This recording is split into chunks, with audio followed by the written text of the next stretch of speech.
the Schwartzy and Pagana Amazing Motion Picture Review Show!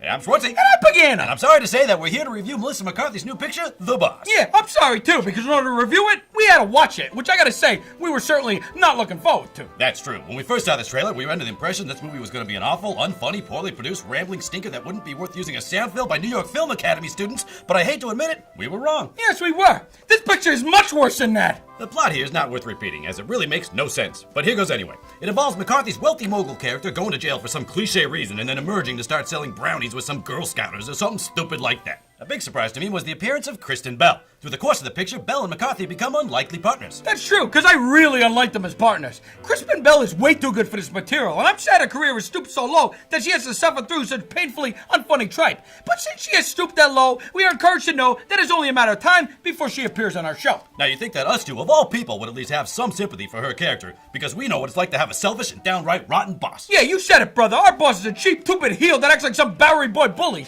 pushing us poor saps around so much so that sometimes I'd rather be in hell with my back broken. Oh, look, here he comes now.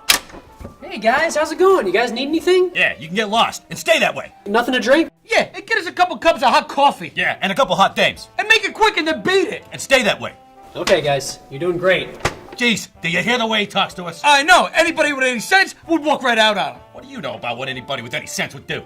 You got me there. Now this picture reunites Melissa McCarthy with the director of one of her worst outings, that steaming pile of celluloid titled Tammy. Yeah, not many people know this, but that director happens to be McCartney's real-life husband, Ben Falcone. And not many people know this, but I don't care. Yeah, and we don't like the message that this sends Hollywood starlets, that they can marry their way into an acting career. It goes against everything Hollywood stands for. Actresses sleeping with their own husbands? It's just wrong. Oh, check this out. Another surprise in this movie is the appearance of Peter Dinklage in a small role Can't say that. Oh, yeah, right. Peter Dinklage has a little part in this picture. No way. Oh, Peter Dinklage's acting ability dwarfs that of his... Absolutely not. Peter Dinklage is in the picture, okay? You need to retard your anger, Schwartzy. Oh, somehow that's okay to say? Anyway, Dinklage is another well-respected actor who's denigrating himself for the sake of a paycheck. The only good news is that if this movie, by some unholy miracle, does somehow make a wad of cash, then at least Pagana and I have our Halloween costumes this year. The other thing that'll happen if this movie's a hit, I will have nothing left to live for. Yeah, and in worse news, this is where I actually need to stop talking.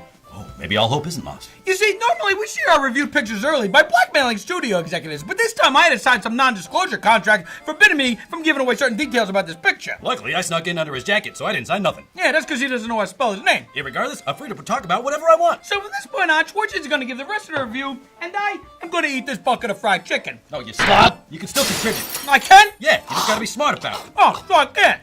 Look, you need to help me warn our loyal lemmings about this lazy, lackluster flick. I hate being smart about stuff. This movie's the worst thing that's ever happened to me. It might just be the worst thing that's happened to everyone, as there's nothing to like in this picture. Although, I did like watching McCartney get thrown against the wall by a fold-out couch. It made no sense, but I went with it anyways. Although it seemed strangely like ripping off this scene from The Neighbors. And this scene from Paul Blart too. Alright, no one did's funny. Why, because it's a good, well-timed bit? Nah, because I can't stand any of those actors, and I like to watch them get their comeuppance. Don't you have any actors you like to watch get hurt? Hey, who is it you're thinking of? Nobody. Just a big, fat... nobody. Now, one of the bigger questions we had was, who's this movie for? Despite the fact this movie was filled with young girls, the excessive use of foul language, including the F-word multiple times, precludes it from being suitable for anyone under 16. Trust him, he has a court order to prove you can't use that kind of language around young girls. Moreover, the rest of the material, with its stale and cliche jokes, precludes it from being suitable to anyone over 16. Yeah, it seemed written by a 9-year-old with a dirty mind, but I won't say that because a 9-year-old with a dirty mind would be more creative. Another reason I won't say that is because I can't give my opinion, but that is the opinion of a friend of mine. Yeah, I got around that non-disclosure, huh? Smart, right? Yeah, smart is not the word. Thank you. There are two big set pieces in this picture. One is the climax where Dinklage and McCarthy battle it out with swords on the top of a building, and the other is where two groups of Girl Scout types and the parents get into a ridiculous gang war in the middle of the street. Now you'd think that watching young girls and grown women punch and kick and fight each other in an inappropriately dirty catfight manner would be something I would totally enjoy. But funny enough, it wasn't funny enough. Yeah, actually, it was quite disturbing. It is disturbing. What's happened to me? I don't know, but I'm scared for you. But I'm also tired of McCartney's same old improv routine, which seems to get worse with time. Where's the crafting? Where's the writing? Where's the working of a gag until it's perfect? And this is us saying that. Lines like, your pelvic region's the color of curry, makes me long for the wit and cleverness of real one-liners by real comics. I mean, where's our generation's Groucho Marx? Groucho Marx? At this point, I take Karl Marx over this drivel. The point is, this movie's lazy, sloppy, and shocking just for the sake of not having to write any real humor. All this my friend has seen before, but only better. The truth is, although I'm no fan of hers, McCarthy has better material on her than this. It's time for a change. It must get tired playing the same character day after day, picture after picture, rehearsing the same routines and the same bits over and over and over again until you're stuck in that character, and everybody expects you to do the same thing in that same character all the time, everywhere you go, and it doesn't matter that you don't want to do it anymore, because sometimes so long ago, inside you, your soul is died, and you didn't even notice!